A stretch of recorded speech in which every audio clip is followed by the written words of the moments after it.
Hello Leo! Welcome dito sa second week of December reading mo. I'm Purple Teen para sa mga bago dito. At kung gusto nyong maging updated sa aking mga readings, mag-subscribe po kayo sa aking YouTube. Tap nyo na rin yung notification bell para lagi kayong ma-alert kung meron tayong bagong uploads. Like and follow na rin po yung aking Facebook, Instagram, and TikTok. Send lang po kayo ng private message sa aking FB page kung gusto nyo mag-avail ng personal readings. So, tandaan nyo guys, wala akong free na personal reading services. Services po yan, kaya may bayad po. So, yung mga nagtatanong ng free reading, ginagawa ko po yan kapag nagla-live stream ako. Facebook, YouTube, Instagram, or TikTok. So, yung links, tignan nyo na lang sa description ng ating video. By the way, available na po yung ating prediction for 2024. Also, ibig sabihin, all months forecast. So, lahat ng months sisilipin natin. So, yung presyo, lahat-lahat ng details, kung gusto niyo mag-avail ng personal reading na yan, hanggang December 15 na lang po pwedeng mag-book. So, yan, punta na po kayo sa aking FB page, mag-PM kayo doon kung mag-book kayo para sa 2024 ninyo. Okay, Leo, bago tayo pala magsimula, bigay ko muna sa'yo yung lucky day, lucky numbers mo. Kung medyo mabagal ka, pwede mo namang i-pause, i-rewind, hindi ko na uulitin ito, Leo. Lucky day mo, Friday, lucky numbers mo, 16, 32, 6, 53, 37, at saka 40.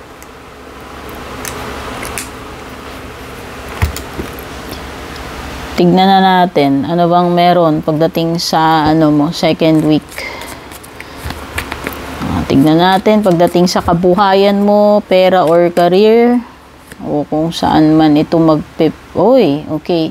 So, sumingit about health, Leo. I'm not a doctor. Lumalabas lang dito. Yan, pay attention pagdating sa kalusugan mo. No? So, pinakamainam kung may mga nararamdaman kayo, lalo na, no, kung may mga nararamdaman, you have to go to a doctor. Siyempre, sila lang yung merong kakayahan. Sila yung mga expert professionals na pwedeng tumingin sa inyo kapag may mga health issues. So, yan, whether may nararamdaman ka o wala, wala namang mawawala sa'yo kung magpapacheck ka kaysa yung hindi. Okay, pay attention to your health daw. It could be emotional health, ano ba tawag dito, yung mental health, physical health sa katawan, ayan. So, pag sinabi natin about mental health, so baka naman ikaw ay masyadong nai-stress na, o ayan, sabihin na natin yung nai-stress. Siyempre, masama din sa mental health natin yun. Kailangan din natin ng pahinga. So, ayan, yung mga masyadong, kumbaga nasosobran, lahat naman ng nasosobran or nakukulangan, hindi maganda. Diba, wala ka na masyadong pahinga, puro ka trabaho. Puro ka stress. Siyempre, maapektuhan yung katawan natin. Unsuccessful outcome to a problem. So, pagdating dito, meron din mga problema na pwedeng hindi mo ma-solve ng maayos. Okay? Pwedeng mga ito. May mga problema na hindi mo magagawan ng paraan. Ganun naman, hindi man tayo laging victorious, pero syempre dapat tayo ay laging positive. So, minsan meron lang mga sablay. Ito siguro yun. Slowly but surely getting ahead. So, ayan, kahit ikaw ay mabagal kumilos, Leo, or kung hindi man ikaw yung mabagal, yung pag-usad ng mga bagay-bagay dito, pagdating sa ginagawa mo, kahit sabihin mong mabagal yung progress, ang importante, you are making progress, Leo. Yun naman ang napaka-importante. Hindi naman ito pabilisan, Leo. Ang importante, pinag-uusapan natin ay may pag-usad, may progress. No? Kahit mabagal yung pagong, kung siya ay persistent at hindi siya magkikwit, mararating pa rin niya yung pupuntahan niya. So, ganun ka rin, Leo. Pareho lang yan. problems to be resolved. O, diba? Ito yun eh. So, kung merong mang sablay dito, Leo, may mga bagay kang isinablay the last time, itong mga nakaraang linggo, nakaraang buwan, or nakaraang taon. Meron talagang definitely merong mga hindi nag-work dito pagdating dito sa pagsusolve mo ng problema na to. And mukhang kung hindi mo na-solve yung mga problems na iyon, is andun pa rin siya, waving at you, no? Na parang kailangan talagang magkaroon ng ng solution dito sa problem na ito. So, try and try until it works. Kung hindi nag-work yung una, try again. So, maybe this time, makukuha mo na yung solution dito sa problem mo. Okay? Ganun lang yun. Wag mag-quit. No, dapat di tayo nawawalan ng ng determinasyon. Dapat tayo ay persistent. May mga pagkakataon talaga namang hindi maswerte di ba? Kahit na tayo ay nagtodo effort, pero hindi tayo dapat maging bitter or mawalan ng pag-asa. Yun lang naman ang importante, kung dapat palaging positive yung mindset natin. Wala rin namang matutulong yung negativity kahit imagine, sige, mag-isip ka ng negative, masosolve mo ba yung problem mo? Lalong hindi, di ba? O mamili ka na lang, doon ka sa positive thinking or negative thinking. Ako doon na ako sa positive, di ba? Pareho lang yun. Na total, mamimili ka na rin lang Di doon ka na sa positibo. Okay, Leo. So, alam mo, pwede mong ma-transform itong situation mo, sabi ni Magician.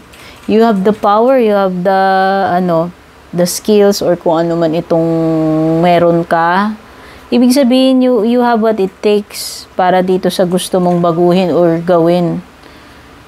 Okay, the only question, Leo, is when will you start? Or at least when will you start believing sa sarili mong kakayahan? Ito yun. So, para dun sa mga Leo dyan na wala kayong paniniwala sa kakayahan ninyo, ito yung indication na kaya mong i-transform itong mga bagay na ito na into something useful, good, or positive. Ewan ko kung ano. Basta may kakayahan ka to create, to transform. Ikaw si Magician. Kumbaga may magic sa iyo. No, meron kang may power ka, may kakayahan ka na gawin kung ano man itong gusto mong gawin dito, Leo. And also you have the Five of Pentacles. This is more of feeling isolated, alone than the actual thing itself, no? No, pwede kasing inaakala ninyo na you are being rejected, or sabihin na natin, pwedeng iba nakaka-experience kayo ng feeling ninyo na pagkakaisahan kayo or nadededma or hindi kayo isinasama. Alam mo yun, yung parang feeling ninyo na kayo ay hindi belong, no? Ayan, yung iba pwedeng makaka-feel kayo ng ganyan.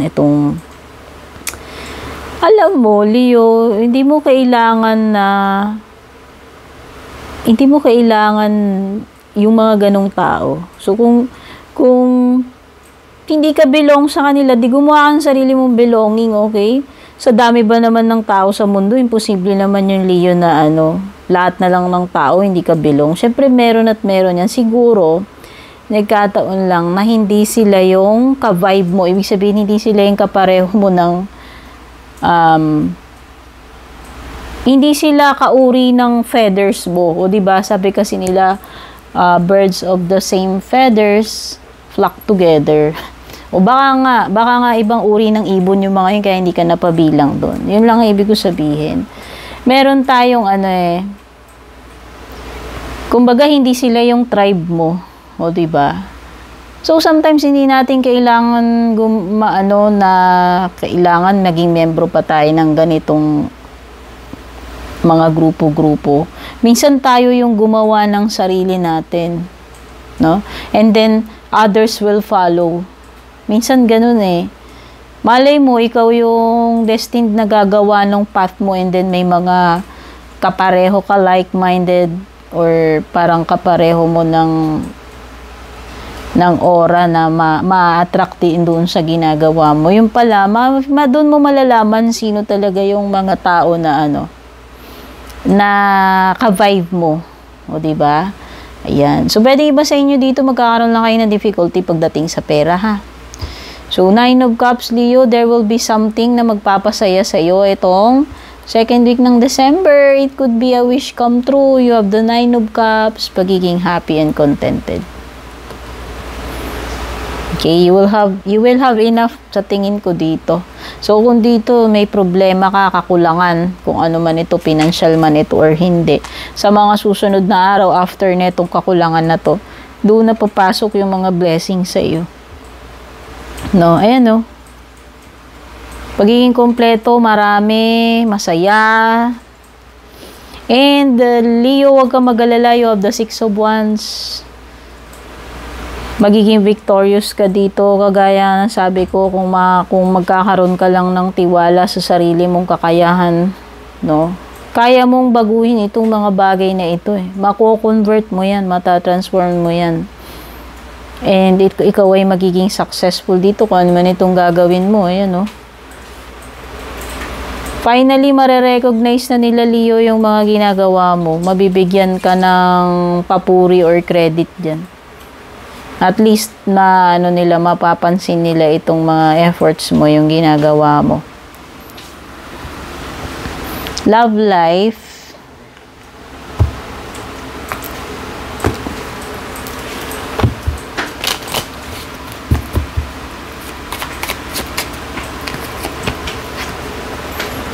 Chaser in a codependent relationship, fear of abandonment issue. So, meron ditong, tipong maghahabol, takot maiwan. So, pagdating sa love life mo, meron ditong, yung dependent masyado na, ewan ko. Meron masyadong, sobrang attachment, yung tipong, hindi mabubuhay ng walang jowa. Parang ganun. Parang ganung energy. Oo, parang itong person na to, inaasa niya na lahat yung buhay niya sa'yo. So, ewan ko kung nawala ka, paano siya, parang ganun. Ganung energy.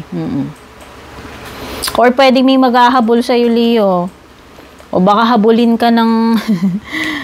baka heartthrob ka, daming na-attract sa'yo, tapos habulin ka. Ayan, Pero syempre, Leo, wag kang maging Hindi porke habulin ka,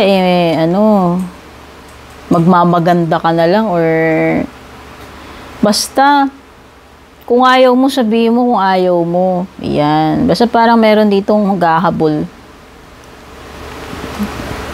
Yung isa dito, takot ng abandonment. Sobrang clingy nito. Hindi ko alam kung to the point na nasusuffocate ka na dito sa person na ito. Kasi takot talaga siya na darating yung araw na iiwan mo siya, Leo. Yun.